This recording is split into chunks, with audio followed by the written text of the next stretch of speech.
Hello, welcome to the Elone Show. I'm your host, John Malone, and in this episode, I've brought on Faiffy and eventually Eric Taylor. As for our guest, he's from Miami, Florida. He's a teacher and author, teaching for 15 years and counting, has been a football coach for 13 years, 10 years as a head football coach, and he's a first-time author of a motivational book series. Three book series, in fact. First, inspirational, second, directional, and a third, an expansion of the values. Ladies and gentlemen, I give you Roger Pollard. Thank you. Thanks for having me on. And then when I say football, I'm talking American football. Yes. I know what you mean. Yeah. So, how's life? Life is well, man. There's more people in the earth than on the earth. So every day is a blessing, man. And just trying to take it from there, one day at a time, 1 minute at a time. Great. And have you been up to much recently? No, just really honestly teaching. We just now broke for spring break, so this was I got a week off. I'm currently in the middle of writing the third book of this motivational series, and I have three football books. One on the overall development of a program, how to deliver a defense, and then how to I just finished a linebackers book just recently. So, other than that, I got two 7-year-old twins and spending time with them, and then the day-to-day grind, the day-to-day hustle. Great. So, tell me more about what you do for a living. I'm a social science teacher, so I've been teaching mainly sociology and psychology. This year, I've gone back into world history. So just dealing with our youth, and for the most part, for the last 10 years, it wasn't really so much on the school side. It was the football side. It was the extracurricular side, and I was always interested in. Kids come out, high school kids come out, and they say they want to play football, but then when it has to do with the things that you have to do in order to make the sport, in order to play the sport, all of a sudden that enthusiasm kind of leaves them, right? Like, you do what you say, and then you'll be okay. But everybody, and I tell all my kids, the first person you lie to is yourself. So it was something that was a real motivating factor for me, and then how I developed my program was I didn't want to focus too much on football. I wanted to focus on the development of the human being. I wanted to develop people, because if you look at the statistics, only 10% of the kids who are playing the sport go on to the next level. So if you gear your program towards that 10%, you're failing every year. So I said better people made better players, and that got me into the personal development aspect of it. And every day we'd start off with a quote of the day, just early in the morning before school started, a little 5-minute meeting just to get the kids in gear and in tune, and then we'll finish with that same message. But really just been trying to build young men, majority men, for these last 13, 14 years, and now with me stepping away from the game, I'm really focusing. I focus it on my classes, right? Like, I'm teaching history. A lot of kids, if they're not interested, it doesn't matter how good or how great of a lesson you give. If the person who is receiving it doesn't want to receive it, then it's all for naught. So once a week, once every 2 weeks, I'm a big believer that our educators have to be motivators and inspirers as well. And that's pretty much me in a nutshell. Great. And how did you like about being a teacher and a football coach? I love it. I've always been drawn to it. It was like I went to college. I played high school football and high school basketball. I ended up getting a full athletic scholarship to North Carolina State, and I was an electrical engineering major for 3 years. My dad, when I told my dad I wanted to teach going out of high school, he was like, "Well, look, you can always teach with an electrical engineering degree." And it made sense that was something I was doing, but my heart wasn't in it. And just decided to change my major, 3 years into it, to sociology and psychology with a minor in education, and that's it. That's history. Like I truly enjoy it. Great. And in terms of what you're teaching to the young people, how's that benefit for them in the long run? For them, like, how can you know where you're going if you don't know where you've been? And what I try and tell our kids, especially this year in history, or every year in history, you look at all of the ancient civilizations, and it doesn't matter where it is in the world. Everybody bases some type of concept on religion, and I think we kind of get mixed up when we start talking about religion, because the way I put it to them is, religion is our way of uh, trying to trying to tell people how they're supposed to act, right? Like, whatever the religious figure is, it's supposed to be the ideal. It's supposed to be the way that you are supposed to be, because we understand that we are stronger together, but because we're stronger together, we are always at the consequence of the lowest common denominator, right? We can be at a party, everybody can be having fun, and if one person comes in and starts acting outrageous, it affects all of us.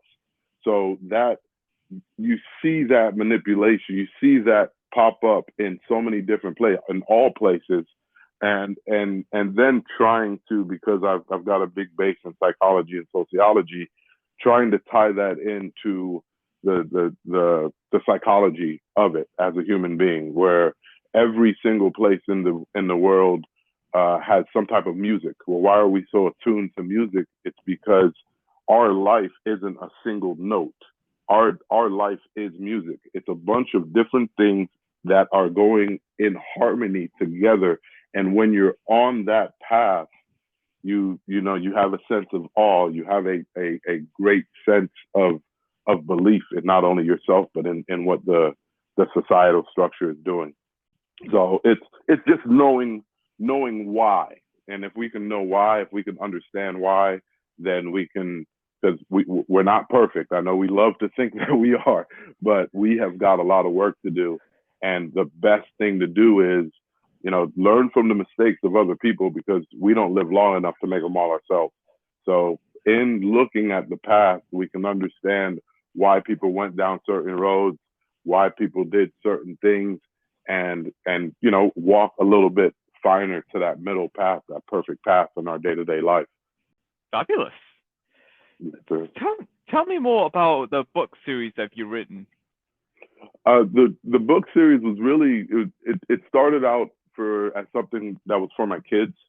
I like, as a high school teacher, you consistently see kids year in and year out make mistakes, and that's what we all do. But what I wanted to gear it towards was, I feel like education is about we, right? And I love the building that I'm in right now. I love the air condition. So these are the things that we have pulled out of abstraction. Like, someone created these things, but that's the path. Like, those are the different people who have done great things, and we need to learn about that, because we need to keep the lights on. But I feel like there's a lot of kids, especially in the adolescence age, you're also trying to discover about yourself. So I wanted to give my kids some information about what we know about the human being. So the first book is informational. It is a deep dive into the 5 sociological factors that make you you, the big 5 personality traits that make you you. And it is, I can't diminish the worth of an individual down in the words, right? Even words are based, like, what is a word? A word, letters are a symbol. Each symbol, if we stack them together, they make words, and words represent ideas. And we use these ideas to transfer them back and forth to present reality, but it doesn't really truly present reality. And that's the same concept with the human being. So if you know what conscientiousness means, if agreeableness means, if you understand that from a sociological standpoint, you're a product of your family, your faith, your friends, your technology and mass media, and kind of just get a more of a sense of why, right? Nietzsche said anybody who wants to know how, or Anybody who has a why can't be defeated. Well, why are we doing this? Right? Every high school kid is like, oh, I had to be in school today. Well, why are we saying that the most important thing that you can do for the first 18 years of your life is educate yourself, is learn? And once they kind of have more of a why behind it, I think they can move forward with more of a proactive belief. So that was the first book. It's informational, just so that you can say, okay, this is conscientiousness made up of industriousness and orderliness, and now you kind of address it as it pertains to you. And I just felt like that could help you out. The second book is directional, right? We cannot. I don't know what's going to happen. I can't tell you what to do in every single instance of life. I can't tell you what to do in the next 10 minutes. So in not being able to give people a direct line to every single behavior, I think our behaviors and our foundational beliefs have to be based off of virtues and values. And the ones that I thought were powerful was, since I don't know where I'm going or I don't know what's going to happen tomorrow, I have to have courage, right? The ability to make a decision, whether it's good or bad. Love in the present.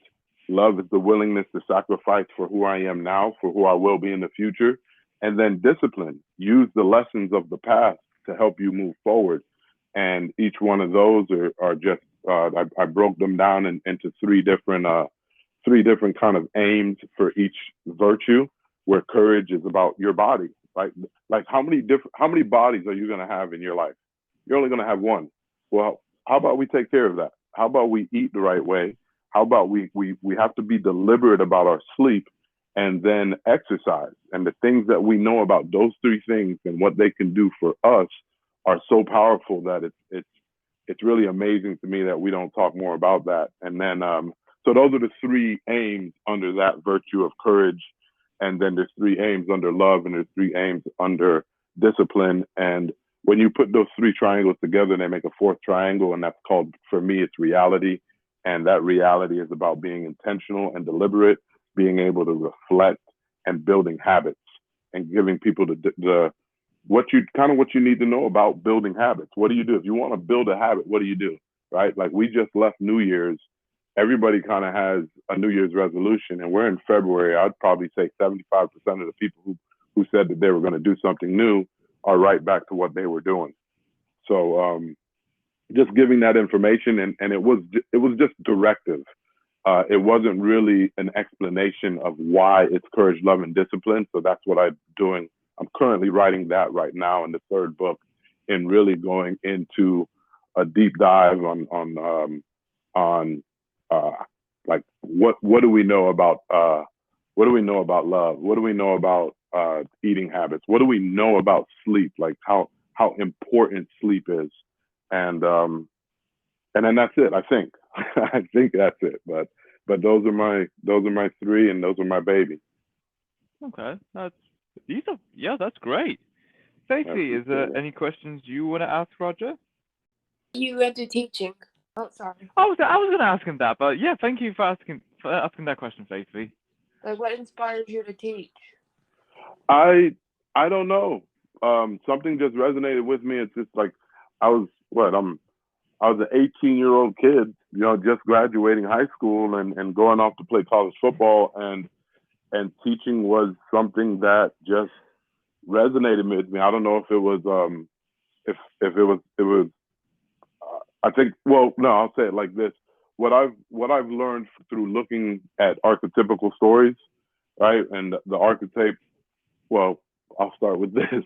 The realest thing that we'll say in terms of information is that stories are so ingrained within us. So if we look at every movie, there's an archetypical idea, right? Like, when you're looking at your movie, do you look at the grand king?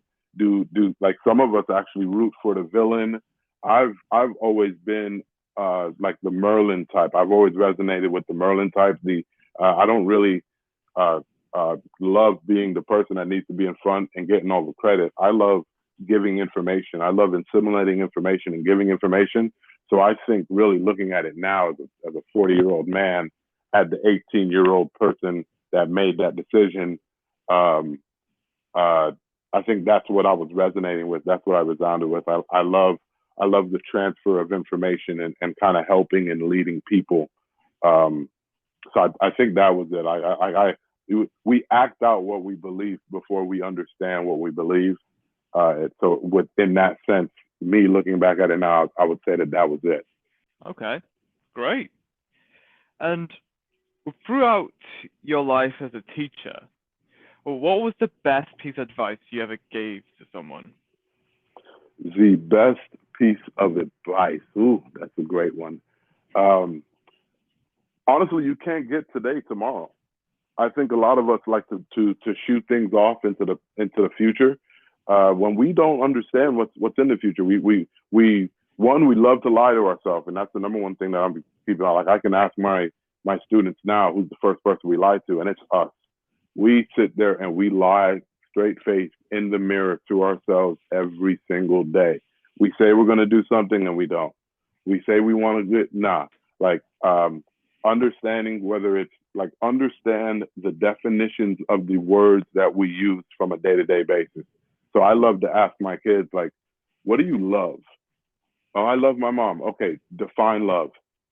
And if you don't have a proper definition of love, then how are you using it? How, like, we're using words that represent ideas, but we don't know what those ideas are, right? We're just from a vague point. So the best advice I'd say is, other than the quotes or anything like that, understand the words that you're using when you're articulating a certain idea or thought, and with that, the power is yours.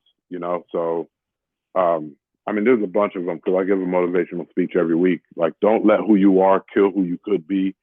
Then, like I said, don't procrastinate.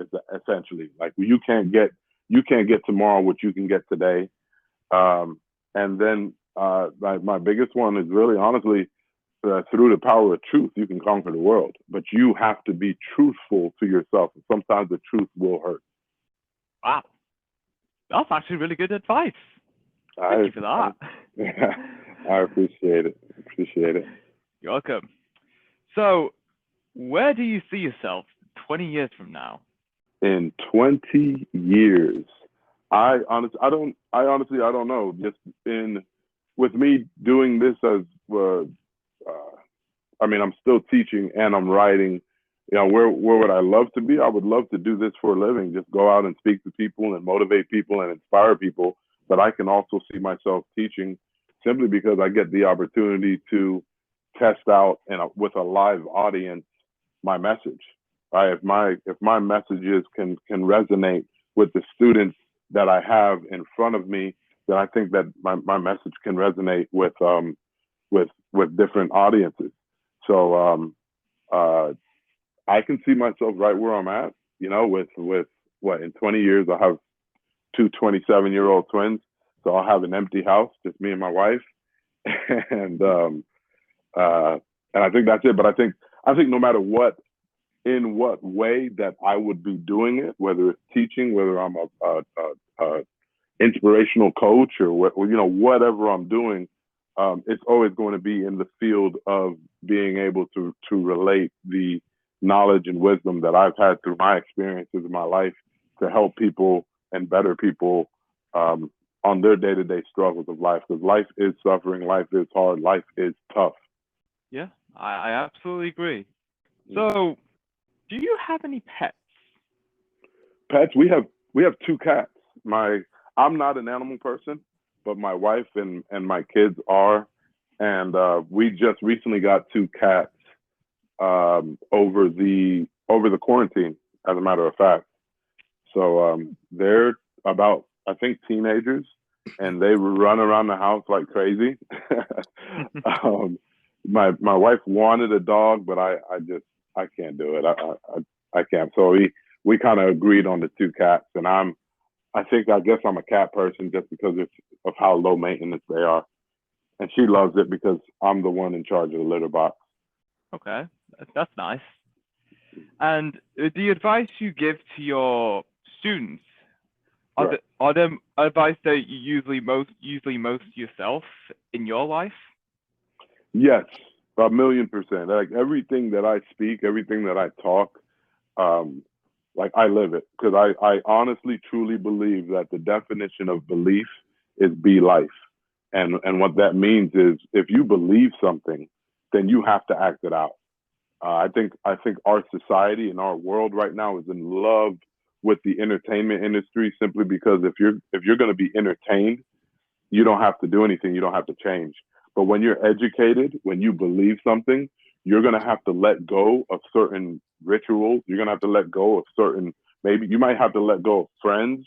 You're going to have to let go of activities. And the biggest thing, and I think the deepest thing that hurt people to their core is when they truly believe something. I think that's why why we lie to ourselves so much, that you have to let go of certain parts of you. There might be certain things that you say you believe, but you don't act out. Now, and my concept on my website is motive and motivation. I think that's driven from the fact that where we speak and where we act are derived from two different parts of our brain. So it's on us. The onus is on the person in the mirror to really ask, am I acting out the things that I believe? Am I doing what I say I do? I believe, and I don't think that's the case. Um, so anything that I talk is me, and of course I'm talking about an ideal. Nobody is perfect, but I truly do aim for, like, you can't be grateful and take things for granted. So I say, like, every day we're a day closer to dying. Like, how am I taking the blessing that life is today? How am I not? And my big thing on my Instagram is aim upon a star, wish upon a star. And that concept is, like, there are bad things that happen and there are good things that happen. We like to shy away from the bad things, but I say integrate those bad things, because if you look at the literal definition of sin, sin is an archery term that's used, like, I'm not, like, leave the religion behind. Sin is an archery term that means to miss the mark. So if you have a bow and arrow, if you have the good parts and the bad parts, and those things are separated, the bowstring is it that the more it's separated, the farther away they are, is the stronger you can shoot your arrow. And you shoot your arrow at a star. You shoot your arrow at perfection. And if you miss a star, you can land on the moon and still look down at everybody on the earth. So don't shy. Like, when we were learning how to walk, how many times did we fall? We didn't care. We got up and we kept on walking. I think, like, now that we think, oh yeah, I'm perfect, or I'm this, or now I'm grown, we're so scared of failure. Where failure just means that you are growing, and we're growing every day. You're not the same person that you were in fifth grade, and you're not going to be the same person that you will be in 20 years. So if you know that, every day, take this lesson and blessing that life is, because there are more people in the earth than on the earth. And if that's the case, anybody in the earth, that's in the ground, will change places with you in a heartbeat. It doesn't matter what you're going through. It doesn't matter how tough it is. It doesn't matter what the situation is. They will jump out of the ground and change that position. And we don't know when our time is up. And that's my driving force. I think about the day that I'm leaving this plane every morning during meditation, and that's what drives me. That's what gets me going. Excellent. Has So, there been any individuals that have inspired you? Oh, there's a bunch. My best friend Jonathan Vilma, he won a Super Bowl with the New Orleans Saints. He was a first round draft pick with the New York Jets, and he had a knee surgery. I think he busted up his knee. He got traded. Everybody was saying, he was nothing. He was done. And I was his roommate for that summer, coming back and going into the Saints. And every day he worked out 3 times a day in the pool. We would go down to the pool, and the pure dedication to work that I saw with my own eyes, where I was in the pool, I'm relaxing. I was drinking, or it was summertime for me, and to see him work, and then later that season to see them win a Super Bowl, for him to will that to happen through nothing but hard work and dedication. And then what in my with the quote of the day with the football team, I was running out of stuff to kind of talk to them about. So I listened to motivational talk speakers every morning, every day for about 4 hours out of the day, whether it was Inky Johnson or Eric Thomas or Zig Ziglar or Les Brown. So there's just so many of those guys that Tony Robbins. It just that you just pull something that resonates with you into your being and really meditate on that thought. And if you believe that thought, integrate it within yourself. It's the story of the phoenix, right? How does the phoenix become reborn? No one sets the phoenix on fire. Someone has the phoenix has to set itself on fire. So we have got to willingly, when we come across information that we love, that we like, that resonates with our being, we have got to willingly set pieces of ourselves on fire so that we can regrow a better person. Excellent. So, is there anything you're going to do this week or this month from now? This week of the spring break, it's just spend time with the kids. Really, pour in and be intentional about. I say you don't fall in love, you live in love.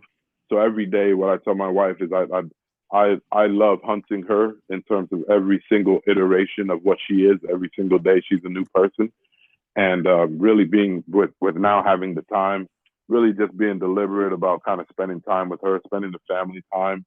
I'm going to spend some time on, I'm doing some different podcasts to try and just talk about this first book and the motivational series.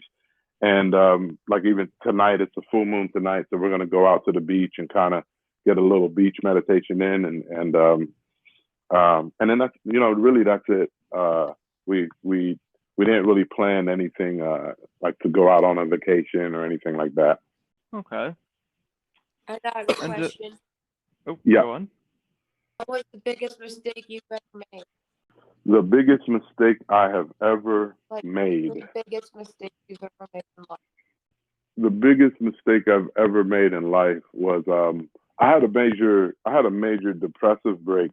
I want to say a year and a half ago, and I left to go to work, and everything was successful high school football coach and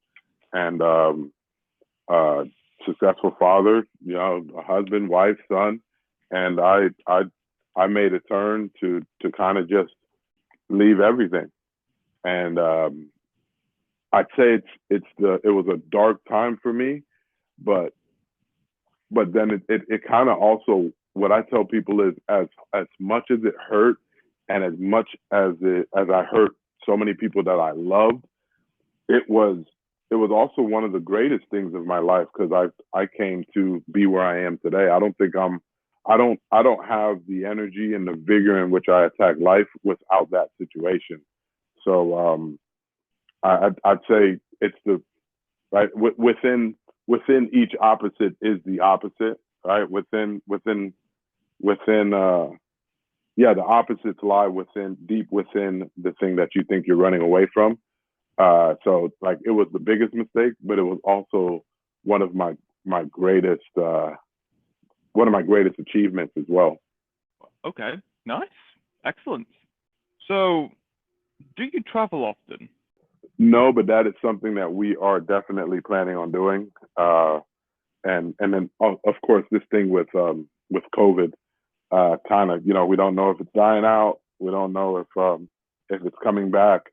It's kind of put a hold on things, but especially with our kids, we want to travel and get out and really see different countries, different places of the world a little bit more.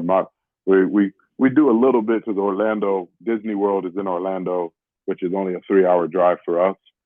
So we've done Orlando a few times, but as the kids get older, we want to go with them, because both of us, before we got together, like I was in Europe, like 7th grade and 8th grade. Went to saw different places in Europe, and then I want to say maybe 10 years ago now, I went with some friends to Monaco in France, but I want to, or Morocco. I want to. We definitely want to travel as a family and go out the country and uh, just see the historical sites and spend that time, in vacation in another place. Yeah, yeah. Those are very good options to go traveling, especially Monaco. I just love the elegance that that country has, like the super yachts and the Mediterranean style buildings and Dion. Oh yes, I would love to go to Monaco someday. It's a lovely country. It's so 100%, yeah, it's such a little size too. It's incredible. 100%, Mhm. 100%. And it's just being able to, because you can't. I can tell you about what it's like to be at the top of a mountain. I can show you all these pictures. I can be the best poet and I can tell you about these things. But until you are at the peak of a mountain and you can see it and feel it and experience it with your own eyes, ears, and all of your senses, it doesn't know justice. And that's why this thing called life is so grand and beautiful. So really want to give our kids that experience, and then us as a unit, as a family, which is the foundational aspect of our society, um, go out and enjoy those things together. I agree. Uh, yeah.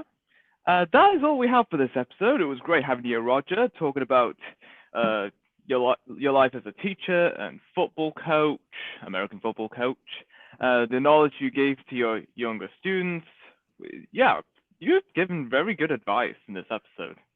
Thank you, thank you, thank you. And if anybody wants to get in contact with me, I have a website, motiveinmotivation.com, where I do a little 7-minute blurb or podcast if someone wants to hear an answer to a question, or if different videos on the topics that are found in my books as well.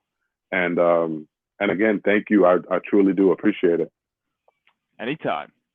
And until next time, stay tuned for more.